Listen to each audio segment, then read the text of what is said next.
watching the clock, 10,000 hours go by. I keep putting in work, the tears are filling my eyes. I swear I've never been tested like this, but this is mine. It's not a matter of chance, just a matter of time. Never look back.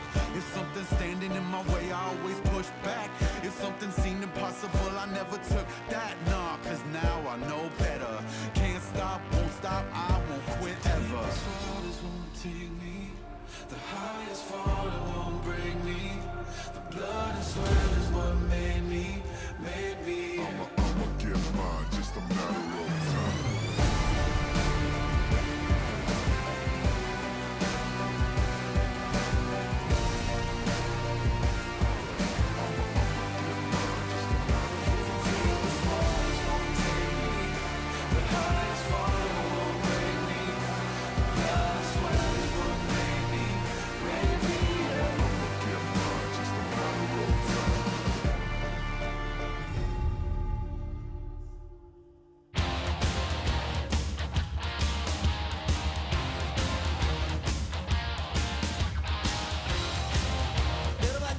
Welcome back, guys.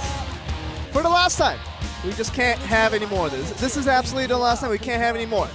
It's impossible to have because this will definitely be the last game we'll ever have tonight. Of course, we're going to come back right after tomorrow. More LCK action on the way. Very excited for that, but I think we're all ready to decide who our winner is going to be for this Game 3. Of course, Game 2 ended in just kind of to the prediction of that MVP winning Game 1. Would have just equaled out to MVP losing out in Game 2, and it's exactly what we're getting in Afreeca Freecs. They definitely made that mathematical equation come true, and here they are getting us into Game 3. We'll see how they did in Game 2 and what they did, what they contributed to get that Game 2 victory in hand. And we'll see how it all went through. Just a little bit of these highlights that will tell us the story of the beginning to the end. Obviously, how Afreeca started it off and how they all ended that game for MVP. Really having a hard time through Game 2, kind of as expected, and really see how the prediction all came true. We're going to find out through these highlights already.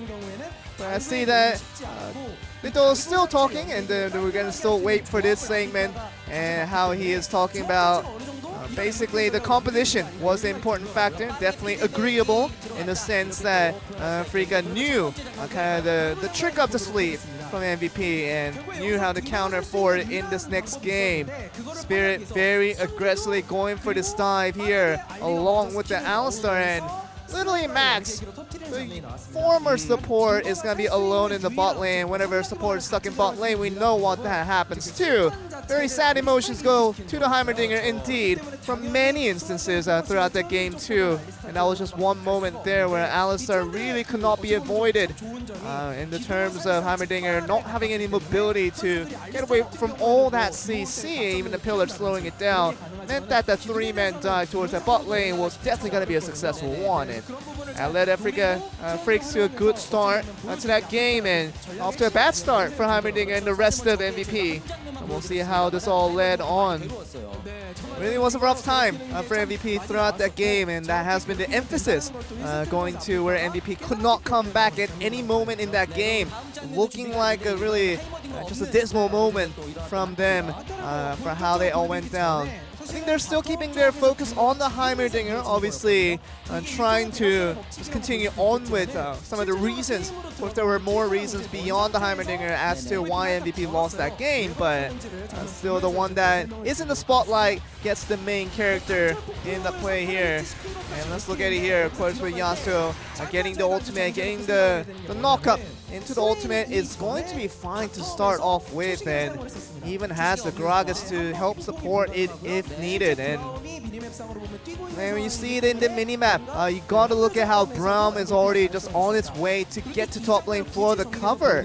And that was the most important thing here. Of course, with Trundle now just seeing that this is underway, that a fight is just about to break out, you also get to see how that interaction goes with so many things happening at the same time.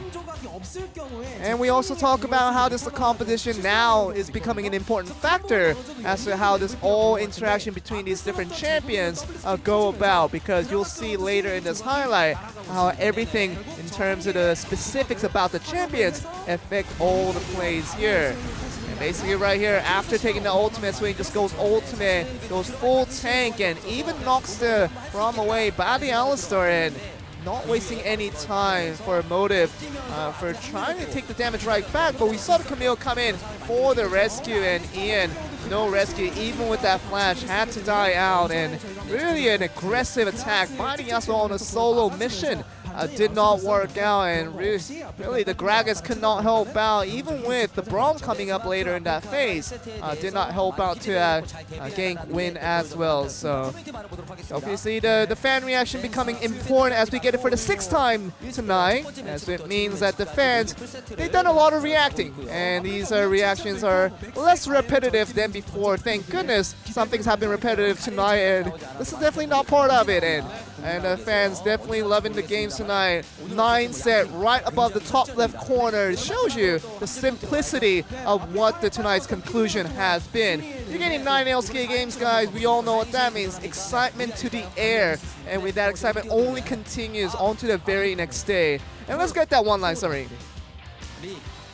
Afreeca, as a pro, it's not gonna fall down this time, and a good old cat at the end as a sort of an expression. So he ran out of words to say, and I think at this point, I'm running out of words to say, because I think it's fair for me to say now, 6 Dangun and Bitto sessions is good enough for me, but it's good enough for you guys. I'm gonna send it back to you to ask you about that. Thank you very much, Joel. You're an absolute trooper.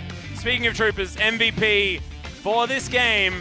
It was confusing for me, but Keen got my vote. 3-0 and 2 for the Camille. He did most damage in the game. 600 points now for the Afreeca Freecs. He's grinning because he has no idea why.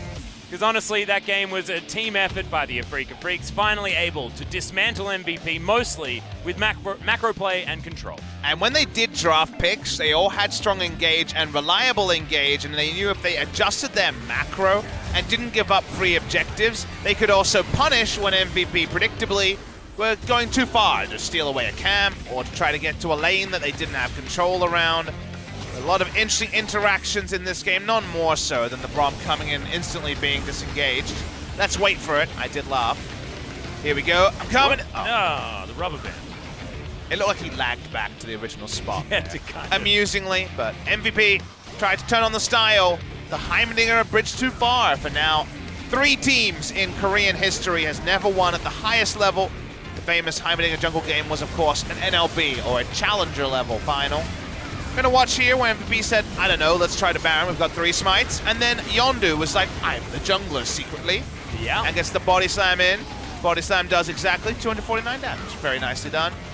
And Afreeca say, well, that was unlikely, but they get the kills anyway. Yeah, they get the ace, and that was the end of the game at that point. That Baron power play didn't actually come up on our screen. As you can understand, didn't want to rub salt in the wound, as MVP certainly lost out on that particular trade, and now coaches are going to enter the booth once again. Not going to have any fancy switch-ups Nope. for MVP at all. Not going to try Maha once more, and it's going to be running it back now that they're back on the blue side to see whether they can come out with a victory in this series.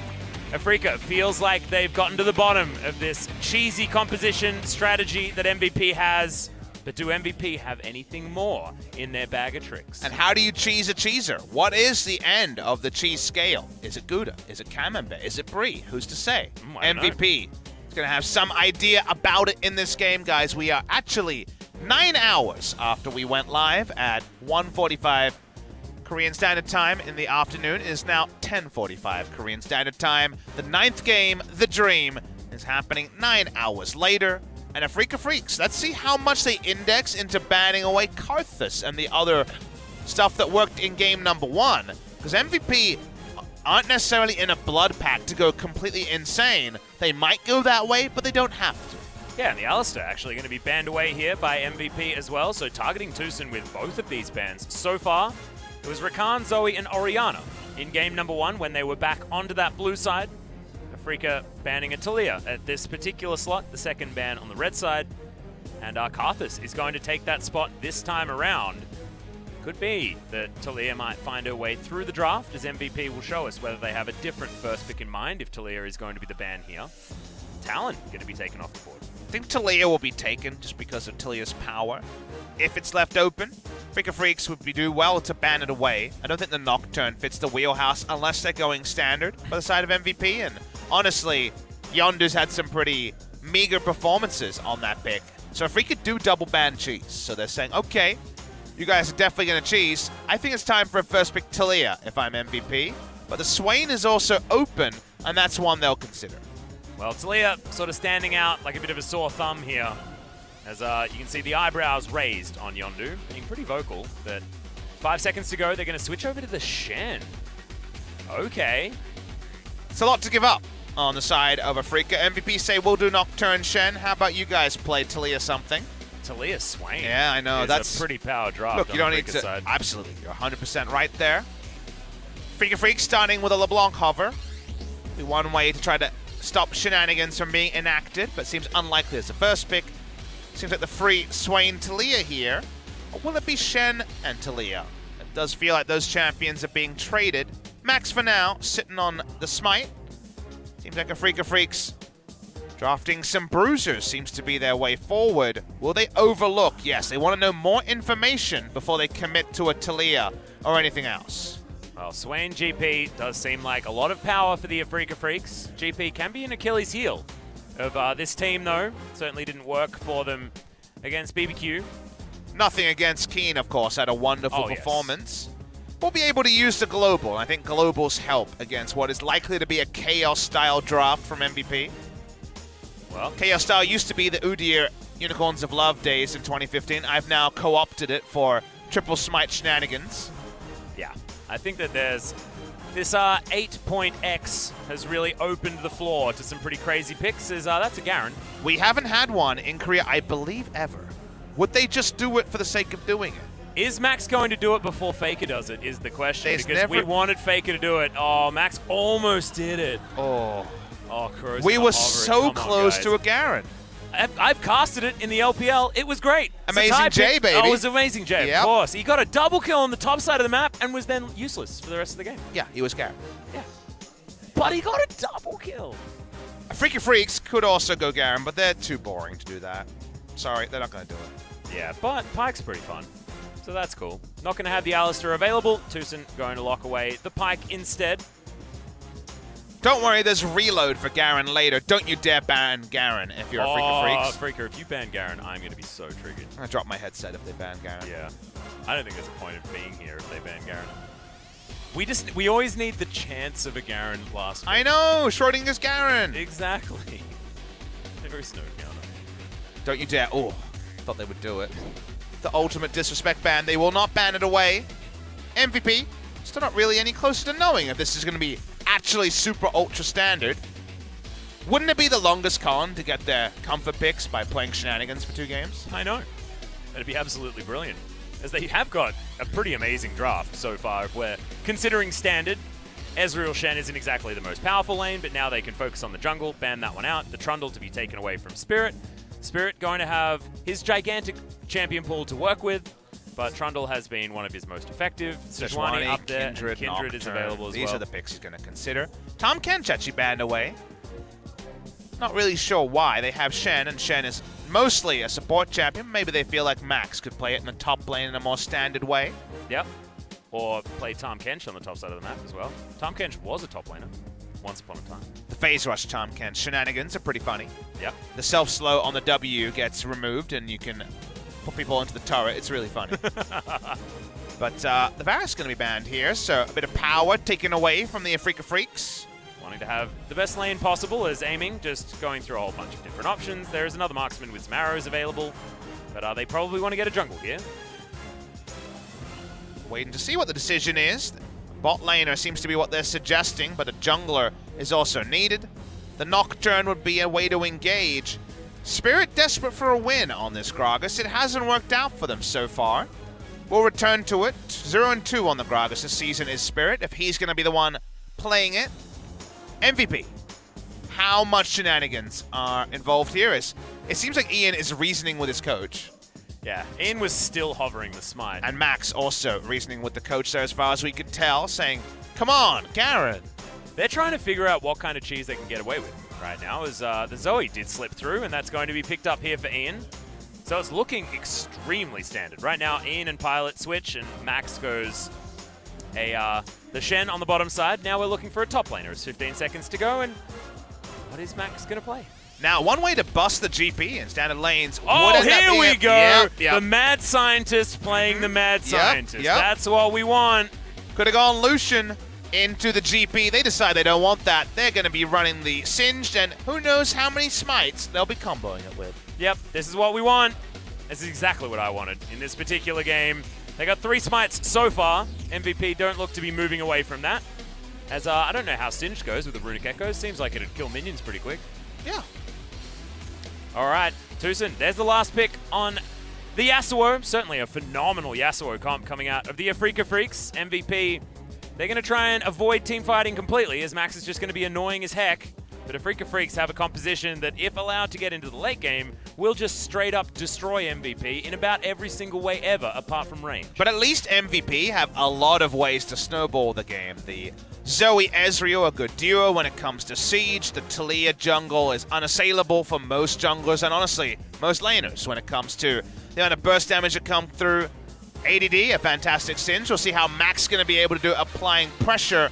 And you throw in a Shen ultimate, and who knows, if MVP are able to get a big enough gold lead, the teamfight bonanza that's been drafted by Afreeca Freecs may never get online. And it is once again going to be 3 smites. This time, Max is going to give up his, and Motive is going to pick it up instead. So, still a teleport for the Singed, as, my god, Singed seems like the most unlock Max champion you could possibly get. Of course, Lehens was known for his Singed. He's a support player. Max, of course, could play that one. Lehens was also known for his support Elise, so in a similar vein to Max, if you look back at solo queue. But damn, this is going to be the 18th unique pick for Max so far in the LCK.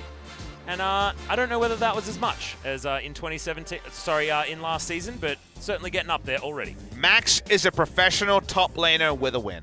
That's what we know already. Will it be 2 out of 3, baby? It's possible. Well, he's a top lane duo laner with Smite as Mordekaiser. No asterisks. I'm sorry, we're going to need the asterisks, but guys, we have 9 games incoming. The 9th one is upon us right now. Game number 3, MVP Afreeca. Let's get into it.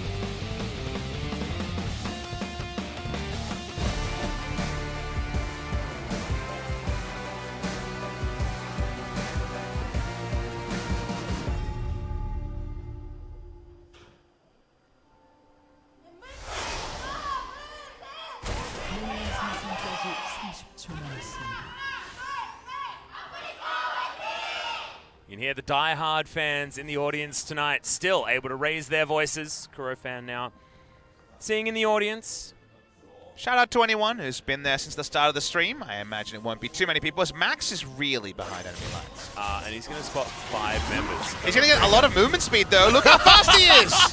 He's so fast, but he's still so dead.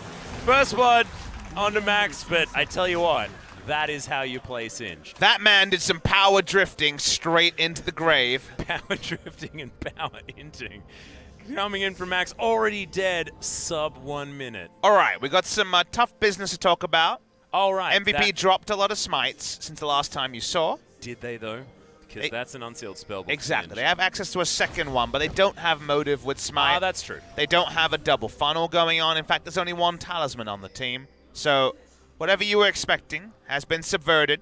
Because Max did do the power inting you alluded to, it does mean that Keen was able to aggro the minions. They came to lane and get a freeze towards the GP as well. Probably going to be a short-term thing, but if you can get the minions to aggro you, they're likely to group onto the first minion they hit, and thus it will push towards you as you power through the enemy's midline. So the enemy minions power through your minion wave faster that way. Keen gonna do what he can to try and stave off the insufferable Singe on the top side of the map. Like you say, going to be a little bit easier given the fact that Max did die early on. Thankfully it was early enough for him to just wander to lane though, didn't have to invest a teleport or anything like that. And vertical jungling is going to ensue as Spirit is going to walk immediately over to this red buff that is likely It's hard to call it just vertical to die. jungling when it was red into red. That's true. I mean, it's very vertical if you look at the map. It's true. About as in fact, this should be the vertical jungle that we're talking about. I'm really concerned that Max doesn't know how to play Singe. I'm really concerned about the fact that Yondu wasted all of his time walking over to this red buff. And then Max, of course, doesn't have access to something like the minion dematerializer this early, and doesn't have the rune as well, but even if he did, wouldn't be able to use it, so I guess Max softened up the minions to be under the enemy turret. The freeze has worked. Meanwhile, Aiming has to flash to get out of the way. Pilot almost got the auto attack, but the turret shot is going to mean that the Ezreal has to back away, and wham! Wow, that was very close on the bottom side. So to recap, we've had the five-man drift happening at level 1 with the Singed into death. We've had diagonal jungling from red buff to red buff.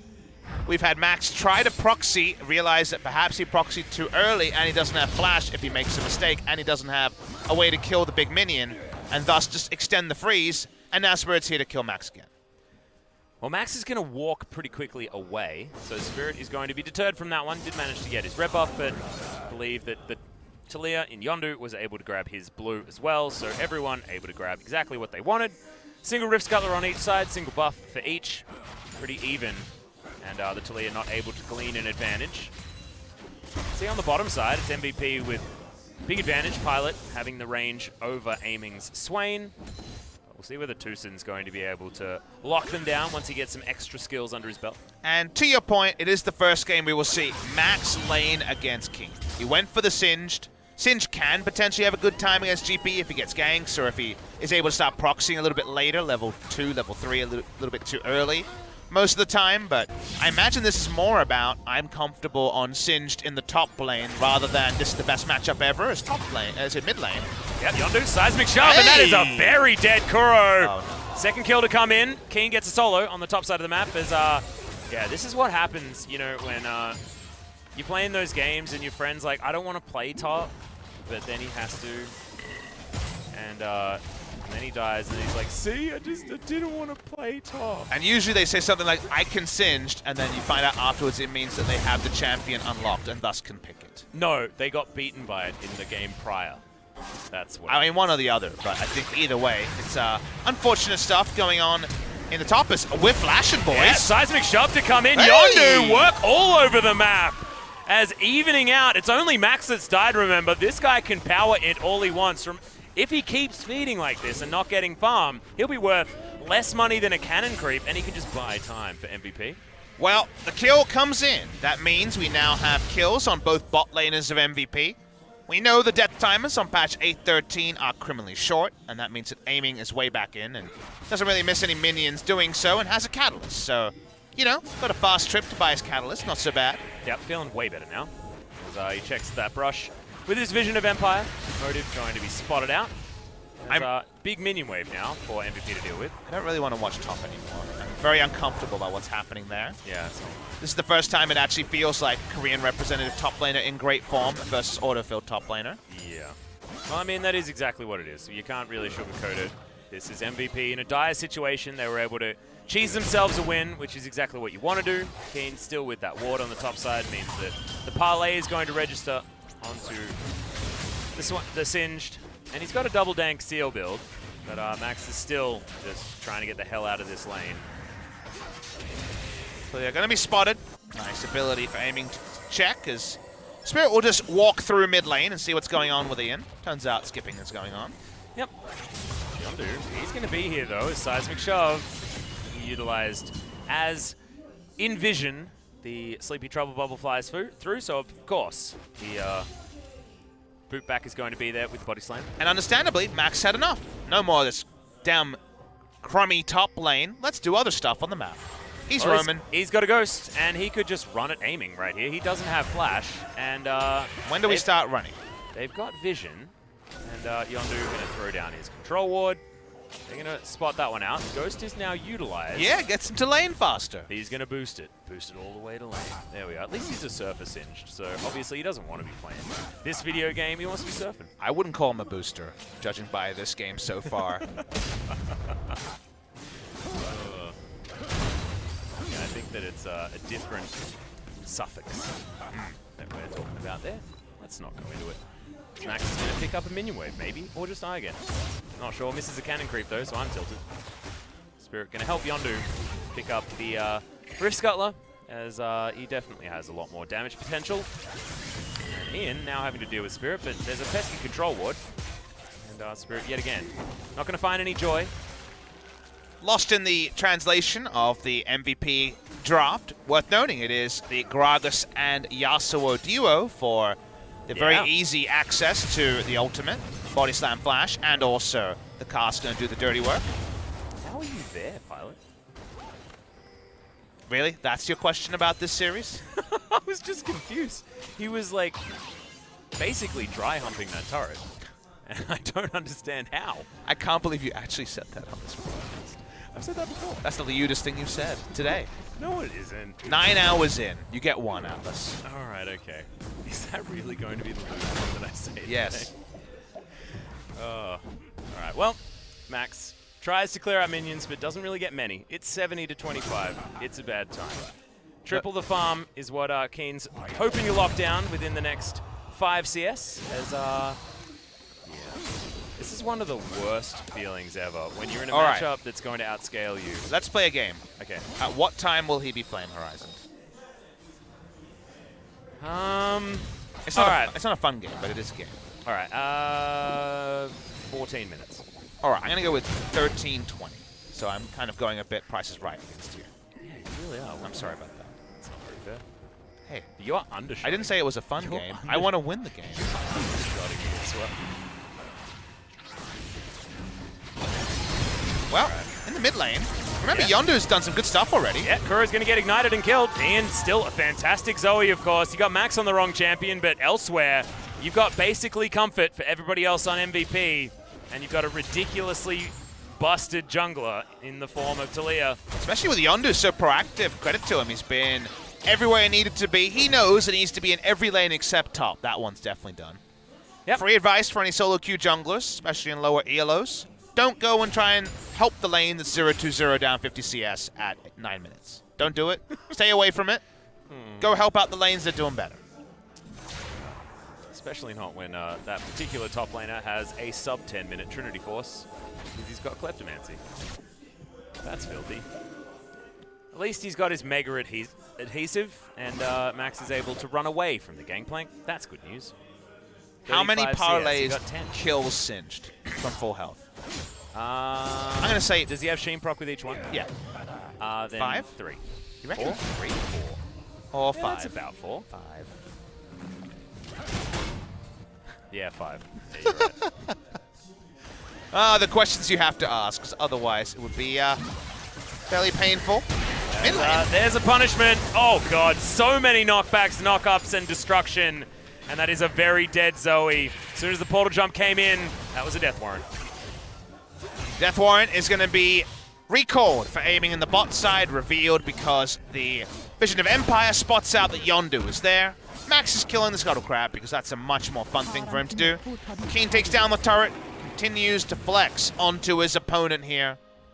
Maybe this is why we saw so many Smite shenanigans, because unfortunately, it seems that Keen is quite better than Max in the top. You know, I think he's betterer in basically every way. I think he's betterer than Max. Remember, he could have played Lucian, and he might not have won the lane, but he probably wouldn't have been punished this hard. Remember, he was considered the best top laner in Korea. No, I'm talking about Max. Oh, right. He decided to go Singed. He did. He did decide that. But, I mean, was there a good choice into Keen? Lucian. Can Max play Lucian? I mean, he wouldn't have died this many times, probably. Yeah. Yeah, probably. Does have Just at least a range advantage. Just pick a ranged auto attacker that can trade pretty well, or just don't take trades. Buy a Vamp Scepter, Cull, get some sick lifesteal going. I don't know. Yeah. Instead, it's Singed too. Like, as everyone who plays Singed knows, champion balance may have been a bit off patches past, but you really do need to know how to play Singed, and we know Keen can play with and against Singed. Well, we know that Yondu can play the Talia, gets the smite onto the blue buff, steals it away from Spirit. He managed to steal the top lane one because, of course, Afreeca Freecs have hella control over the top side of the map. We added up to 2,000 gold here, but I guarantee that that is all on the gangplank. He is 12.5 minutes in the game. He's really strong. Seems like our prediction. Seems like you're going to win by Price is Right roll. Yes!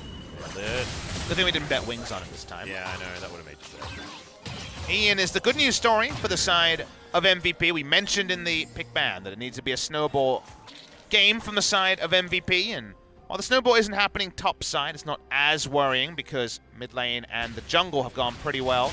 Bottom lane also gone pretty well for MVP as Pilot. He's got his Manamune as well as a Sheen. It's exactly what you want as an Ezreal.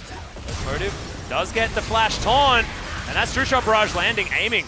Gonna dodge out of the way of the seismic shove, but I have a feeling he's still dead. Yondu grabs that kill. Plenty of damage coming in as Cannon Barrage does approximately 1 billion damage. X marks the spot, and that is one real dead Ezreal. It's a 1-for-1 trade, both carries of the bottom side of the map, but can they get any more? Flash Bone Skewer is beautiful out of Tucson, gets out of the way of the threaded volley, and that's death from below yet again. The reset coming in right at the end for the Pike. And he'll donate away all the money as the Gragas gets a double again. And look what it does to the gold lead. Gold lead gets really big already. Up to 4,000 gold, 3,500. Max coming back 2 levels down. Ian's going to come help us. I don't know what that sound was. That was really scary. That sounded like the sound when the movie goes like that really bad flashback of like, I guess a guy in a sheep mask or something. No, it's like the sound of then you're like in the shower and you see the silhouette of the knife, you know? Like, that's what that sound was. Oh, you saw a knife? I saw a sign that said 9 games tonight. Oh, at the moment it kind of looks like Gangplank's gun. Because it's about that scary, especially if you're an MVP fan. He's still got brown bags, but a Hex Drinker's there now because he's building for lane, guys. Hasn't quite made it, like you were talking about, to the Flame Horizon, and it's gone past my prediction. So technically both of us are wrong. So I'm happy to go with the bet was mute. Keen wasn't able to move it forward fast enough. Took the turret too early, I think, is probably what it is. Maybe Tucson ulted again. Oh, maybe. Maybe that's what it was? Is that a global? I didn't think so, but we've had some weird quirks where voice lines have been too loud and kind of all over the place. It was like when Zoe entered the screen. But, it just had to be in the 9th game, right? Where everything's a little bit askew. Well, especially power points on the map. Top side of the map, very strong. For Afreeca, and at least somewhat strong for MVP on the bottom side. So there's that. Afreeca Freecs will be able to grab this Rift Herald though, and that should really poke open a hole in this game. As Spirit goes back, does actually pick up the Eye of the Void, which is what you need in order to get Shelly to come out. Pilot very comfortable here this game, landing Q after Q onto aiming. He outranges very severely. Shen does most of the heavy lifting. Yondu's trying to help him out, but I believe was spotted on a lane ward before he actually got into the brush. See whether they can do it again. Remember, the Cannon Barrage is available, and True Shot Barrage now not, in order to get added damage. I'm sure Lehens is watching this and he's very jealous that Max got to go from support to Singed before he did in competitive. There it is. He's going to get stunned. His Cannon Barrage now right on top of Pilot. Seismic Shove is good onto aiming, who doesn't have the stopwatch, but Yondu now right in the middle of everyone, does manage to trade 1-for-1, but X didn't actually mark the spot there, and it's now on cooldown for Tucson. Good news for MVP for that, but 1-for-1 is not the trade that you want when it's the Swain that's not doing so well, and the Talia that's doing fantastically well for MVP. Almost no damage for Yasuo or Singe dealt this game. We understood that about the top lane, but Kuro had been ganked a couple of times, and while he's got some assists and some farm, nothing really else to speak about. And it's a now 5-0-0 Spirit on the Gragas. Had a much better game. It's about as night and day as you can possibly get between game 1 and 3. This is a bit of a Trundle situation, though, because you don't want the kills on the Gragas, and it's not AP Gragas from Spirit this time, like he did a few matches ago. 2 games of tank Gragas. Yeah. Oh, here's the gank onto Keen. Can they kill the raid boss, is the question. Taunt comes down. Looks like the answer is going to be a hell yeah, as Ian grabs the kill. MVP, there is life in them yet. Or is it going to end right now? The flash was picked up, but not used in time as Tucson grabs the follow-up kill. We're going 1-for-1 everywhere, Papa, but Afreeca are trading up. They're going to be able to use the Rift Herald mid. Understandably thought he had map control on his own side of the jungle. He did not, so what's taken down there was Ian with a flank teleport. Speaking of being taken down, the Rift Herald is used. 2 turret to 0 lead. The side of Afreeca Freecs. Competitive to some degree this series. Definitely not going to hand it over to Afreeca Freecs just yet in game number 3, but the Pirate will still respawn and come through with plenty of items, and now it's a fight for the red buff here. And you almost have to guarantee that MVP need to get rid of Gangplank when he's by himself before every fight ever breaks out if they ever want to be in with any sort of a chance.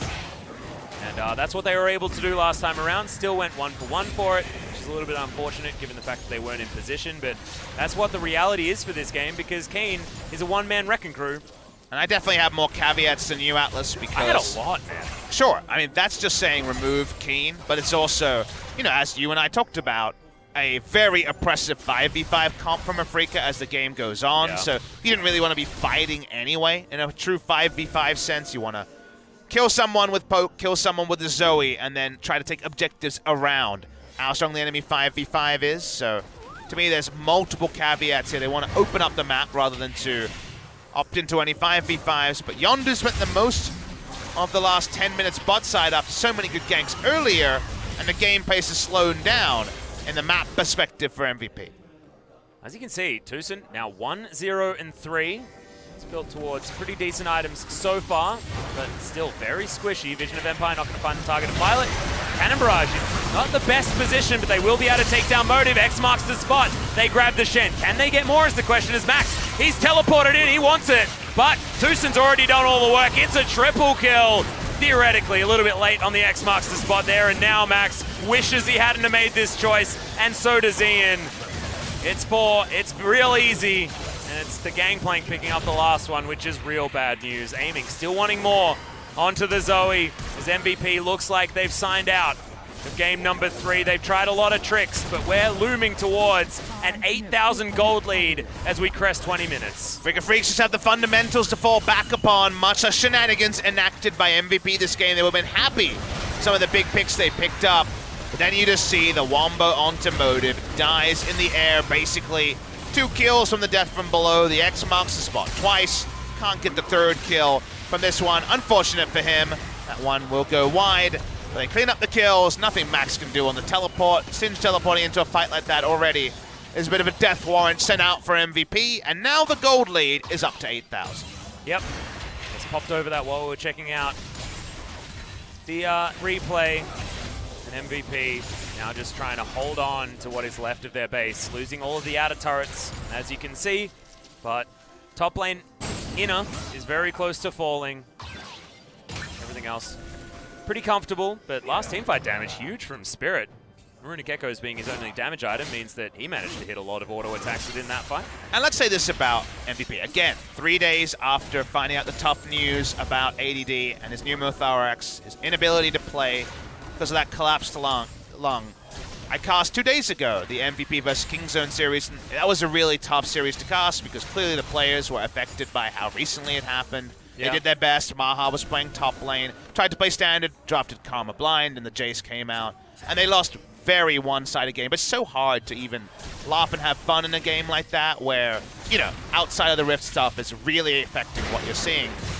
In this game, they've made it a super competitive series. Pilot's gonna die. Yep.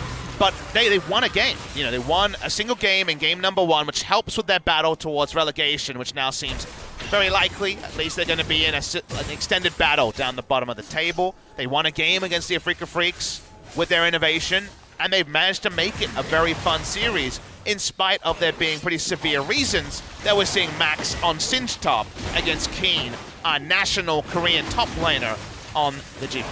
Yeah. And Keen's Gangplank is fantastic no matter what it's laning into, even if it's a counter matchup. So you have to say that Max, he did his darndest, but he's a support player. And it's really difficult. Couldn't imagine that many of us would have a good time laning into Keen. I'm just happy we've been able to have a competitive, fun series. Afreeca have been forced to go away from, you know, keeping the gear jammed in game number 1, trying to do it on autopilot and not being able to win, into actually being forced to scrap very hard. Against MVP, game 2 was one-sided. Game 3, there was at least some parity outside of the GP running away with top lane. Very likely MVP will lose from here, but even making it a series against Afreeca Freecs is full credit to MVP for coming up with a lot of stuff that made us look at the game a little bit different than we did before the series started. And even game number 2, I mean, that was competitive up until quite late in that series as well. I mean, this is the only sort of, the first time that we've seen the fact that Max isn't a top laner brought into harsh They hit fight. it for 2 games, They really. did. And Okay, Ian going to be able to get the Sleepy Trouble Bubble, but Paddlestar not off cooldown just yet, so Tucson is going to survive for the moment. Div turns up just to give the farm over to Ian, utilizing his Targon's Brace, now Revenant of the Equinox. Man, there's a lot of items on the Pirate. Yeah, dude, he's pretty strong. That's it's a lot of pretty expensive items too. Like, Yeah. you can talk about 3 items, and then there's these 3 items. And yeah, I'd be worried about anyone who's going to find the Pirate. Susan walks up, gets a ward into this brush. Immediately taken down, and MVP not going to utilize the camp. I like what MVP's comp can do. You know, if they weren't in this position, which is a really difficult one, their composition is really, really fun when it comes to, oh no, he really wanted to get his red buff, but Yeah, failed the donation there, trying to make the cross-map play happen. yeah. But Blade of the Ruin King on the way for Pilot. Ezreal Zoe has always been fun.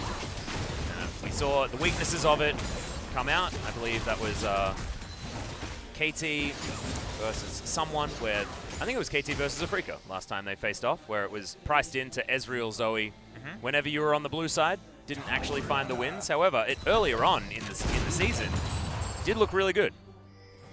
And I like what it can do in the chaos that MVP are pretty good at bringing. Not to be the case this time around. Currently, if we have a look at the gold, it's cresting that 10,000 mark.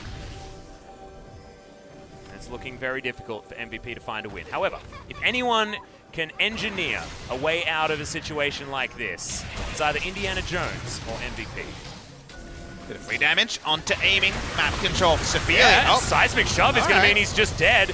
Cannon Barrage invested as well for absolutely nothing. They're going to grab a turret off this.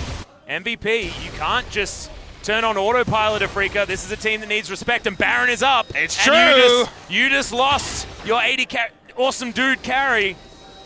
man, one barrel is going to do so much damage, but MVP, they're going to go out like they started. It's all about Baron. Exactly right. Weaver's Wall to fly through as well. No one's entering from the top side for the next 5 seconds, but I guess they don't even need to.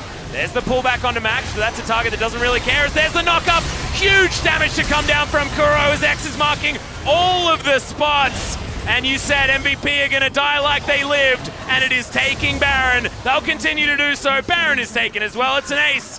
And that is game over for MVP, but I'm so glad they went down with a fight. You can say what you want about MVP, but both in the fun way and in the serious way, you should respect what they were able to do in this particular series. They made it competitive in ways we couldn't even imagine, ways that beggared belief. But now the Baron is there, now the game is over, and Afreeca Freecs should win on this push. There's something to be said for the cool runnings theory, where it's not necessarily about whether you win or lose, it's about whether your opponents are going to respect you, and good lord did Afreeca have to respect MVP and what they had available to them, despite the fact that elsewhere on the map, elsewhere in life, things were going difficultly for MVP. They brought us to 9 games for the night. Afreeca Freecs tested in the first 2. The last one was an absolute shellacking. But MVP still went for the plays. They still tried to go for it, make it work, and make it fun. And fun it certainly was in our last series of the night. Afreeca Freecs are your deserving winners here, outthought in game number 1, but then they were able to do the outthinking in game number 2, square it up, and able to make MVP accountable for things they got away with in game number 1. No longer was it a level 18 6-item Tristana. But in game number 3, it started competitive outside of the top lane, where Keen had the mismatch against Max. The singed pick was definitely made to look a bit like a fool, and from there, MVP went out, like MVP always does. Go big or go home, they said around Baron. They were short a couple of smites this time. It was definitely more unlikely they were going to pick it up, but MVP will go down 2-1 and at least have a single game score better than their game against Kingzone, and could be also helpful as they are currently 1 match win away from the relegation spots. Yeah, remember that MVP were expected to lose this with ADD or without him.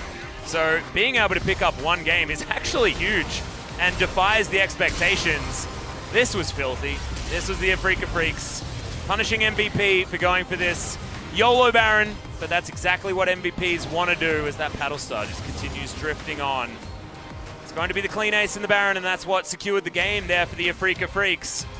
But it's more of a story of MVP finding ingenuity stealing a game against a team that is better than them. They won against them in the first round robin. It's a different story there because ADD was there, but the result was still the same. Results for Afreeca Freecs, still a bit of a head scratcher. They beat Griffin when they were funneling. That was a good result from them. They looked very sound there. Lost to BBQ, lost to Gen G. Now 2-1 against MVP, and I don't know how much to read into that result because of the actual texture of the games that we witnessed here. Big performance from Keen, just parlaying the Singed into the ground at every moment. But it's not necessarily an overwhelming victory from the Afreeca Freecs in this third game by any means, so still work to be done for them. For MVP, I feel like every time they come out, it could be a new roster, it could be a new idea, because they'll just try to ride every single edge they can find in the game, try to break the game in new and unique ways to pick up game wins where they can.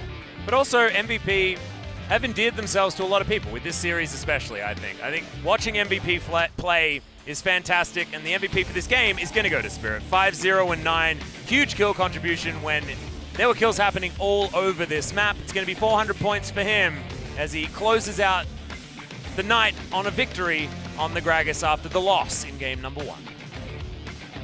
Could be good to hear from Spirit. He's had a bit of a down time recently, been out-jungled in a couple of games in a row. Trick, for example, out-jungling him in that BBQ series. Good to see him back in form. And watch the level 1 where Max got the full value out of the passive. I believe 5 stacks out of the drifting passive.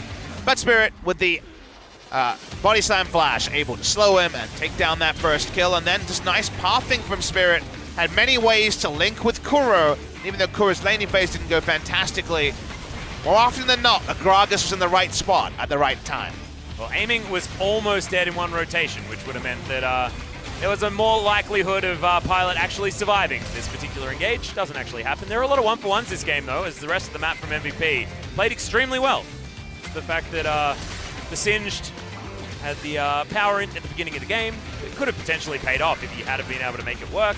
He wasn't, though, and MVP are going to suffer for it. Aiming didn't have his greatest performance on the Swain today, however. Trading back a lot with MVP. Usually we try to understand more about the team facing a team in this position, so we want to focus on what Afreeca can take away. I think they had good adaptation and something they haven't been as strong about in other series. Otherwise, very hard to inspect too much about the performance. I don't think it was fantastic, but it was what was necessary to take down MVP. I don't know what I learned about Afreeca going into the next series. It's good for Spirit's confidence. Pick up his first victory on the jungle Gragas and a hard carry performance as well. But I wonder what we'll see out of Afreeca next time out. They've got a lot of must-win games coming up. Remember, they, of course, are right down the bottom of the playoff spots around 5 match wins. Yeah, exactly. They're battling with teams like Hanwha, with potentially Kingzone. SKT if they're making a run. Kingzone as well. Afreeca not second place anymore. Spirit grabbing the second MVP. Our first MVP was Keen, so we're going to sit down with Spirit and Keen for your MVP interview. So let's throw it over for the last time to Joel to take it away with the translation. Thank you very much, guys. Last time indeed it is, and it is going to be Afreeca Freecs who endured until 11:23 p.m. at night. And here they are as the winners. They did well to deserve the win, and we're going to talk about the MVPs and see how they felt. Feels great to win. But I think something that really their hidden card was used on us, so kind of did feel weird that we had to kind of be the ones to witness that. And I'm sure, I'm sure you probably met a lot of competitions in your life, but this one's a unique one. I didn't think they would pull literally the final boss on us, and it was a unique experience. I just very far out there, so we didn't know what to expect at first. Of course, after that first game, going on to game 2, we thought the other players were seemingly just very communicating with each other, but we actually saw you, Spirit, alone communicating with the coach. What was that all about? And we actually saw that the picks and bans were adjusted that way, so lots of important points that we could take away from that picks and bans. I was discussing it alone with the coach, and we're trying to find some answer before game 2. And obviously with you being the center of the team now, And with Keen, not the center obviously, and maybe you want to share your insights on that. I'm just really out of my mind right now, and just glad to get the game over with. I'm sure, you know, with a few of the picks that came for MVP on the first few picks, but what was your thought going into maybe a 3 Smite Ultimate altogether? Yeah, I really didn't know what to think about it, truthfully, going seeing that competition. I actually saw that the champions that you guys wanted to get out did actually survive, and you guys did get there with the picks and bans. And wasn't it a crucial pick to go with the jungle? Maybe something without the smite. I was trying to go to a jungle, but there was no camps left over for me to take, so it was a really sad moment for me every time I went into the jungle to see an empty jungle all around. And with the next patch that will be coming up, and the adjustment will probably be even more harder. What are your thoughts? What are your thoughts going on to the next patch as a jungler? The first thing I thought of, and with the Karthus, whenever it's alone, you gotta think about how strong it is just being alone like that. And there was not many champions that can deal with that like that. And just making all these actions, I knew that it was a tough one to deal with, and we knew we had to recover from that one. And of course with Keen, trying to get his mentality back into form, let's see some of the things that he did as the bright student that he was. NFL, you were feeling very comfortable with it. Well, compared to the Mordekaiser and the Karthus, definitely this was a lot more comfortable for me. And with this kill that came through, which was a unique one, with a very quick cover, getting the Yasuo there as well. Keen very quick on the reactions and trying to save your teammates was something very significant that proved a long way for Afreeca. What was the confidence that went through that? And of course they were trying to just go for the Tristana all in, and if they didn't get the Tristana in line, I knew that we were going to actually win the game, so we were pretty confident throughout that. You actually saw the Gangplank being adjusted first. I was actually asking the coach, can I just get the Gangplank first? What was your reasoning behind that you wanted the Gangplank so early in that draft? I mean, it wasn't anything special, but something that adjusted the composition very well, so that reason alone was good enough for me to take that. Of course, you're trying to make sure that negativity of that gameplay didn't come out for that game, and we'll also get to look at Spirit, how he did throughout that series. Big plays coming in here with the Yasuo, just with all the smites coming in from everybody basically from MVP. I'm sure you had a lot of stress that you had to deal with, knowing that you had to fight against basically 3 junglers at the same time. I mean, I really didn't even think about that much, and I was trying to just get the other champions from the other teams, and that's something that was really helpful in thinking that way. Yeah, I wasn't even trying to go for the smite fight in the end. The smite battle wasn't the first priority for me. Very simple way of thinking for Spirit, obviously. And with Gragas and Pyke, and it feels like the combo is really working out so well. And we actually see that Gragas might not be the most safest pick out there, but what are your thoughts, obviously, with the snowball that came through? It obviously made Gragas look good in this game. What was the thing there? I think Gragas is bad, but I just had nothing else to play, so I picked it today. Of course, with Sejuani and also other champions combined, do you feel like maybe what do you think about those champions when compared to Gragas? The jungle tier is really all decided dependent upon the laners, and depending what the laners do decide to pick up for their champions, that's what you have to kind of adjust into picking your jungle champion as well. And it feels like the laners are more important right now. And of course, as the jungler, you say that as a top laner, anything you want to say about that, kid? I mean, with the laner, if you have all the advantage in the world. If the jungle doesn't have the advantage, then the game just kind of loses against you. So I don't agree with that. Spirit, what Spirit have to say? I mean, even if the jungler wins, it doesn't matter if the competition doesn't work out. The top laner is gonna end up losing, so the laner is the most important thing. So we're gonna have to try to adjust and try to find some middle ground with this. Yeah, it feels like Keen is definitely in the speaking rights of some of these comments, but what's the most important thing is that the Baron being taken. And it feels like, obviously, with Keen being a good teammate, I mean, just with the way he acts, he feels like he's kind of an older brother to me, although he's younger. And of course, there's a very admirable fact too about Keen. So, Keen, what do you want to say to that counter comment to that?